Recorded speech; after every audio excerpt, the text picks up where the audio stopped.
পরমাণু অস্ত্র বহনে সক্ষম ব্যালিস্টিক ক্ষেপণাস্ত্রের পরীক্ষা চালিয়েছে ভারত। স্থানীয় সময় আজ বৃহস্পতিবার সাবমেরিন আইএনএস আরিঘাট থেকে K4 SLBM ক্ষেপণাস্ত্রের সফল পরীক্ষা চালানো হয়।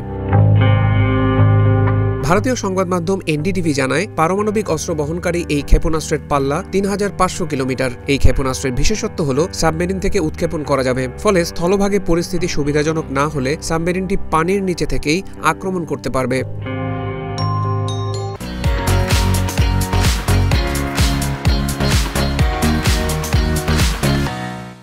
K4 SLBM মূলত মাঝারি পাল্লার সাবমেরিন থেকে উৎক্ষেপণ করা পারমাণবিক ব্যালিস্টিক মিসাইল। দেশটির নৌবাহিনীর আরিহান্ত ক্লাস সাবমেরিনে স্থাপন করা হয়েছে এটি।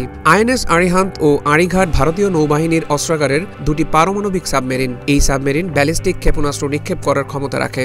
বিশাখাপত্তনম ভিত্তিক শিপ বিল্ডিং সেন্টারে আগস্ট মাসে পারমাণবিক সাবমেরিন আরিঘাটকে অন্তর্ভুক্ত করা হয়। এই ধরনের তৃতীয় সাবমেরিনটি এরই মধ্যে উন্মোচন করা হয়েছে। আগামী বছর নৌবাহিনীর বহরে অন্তর্ভুক্ত করা হবে বলে আশা করা যাচ্ছে। সম্প্রতি দূরপাল্লার হাইপারসনিক ক্ষেপণাস্ত্রের সফল পরীক্ষা চালিয়েছে ভারত, যা দেশের সামরিক শক্তিকে কয়েক গুণ বাড়িয়ে দিয়েছে বলে মনে করা হয়।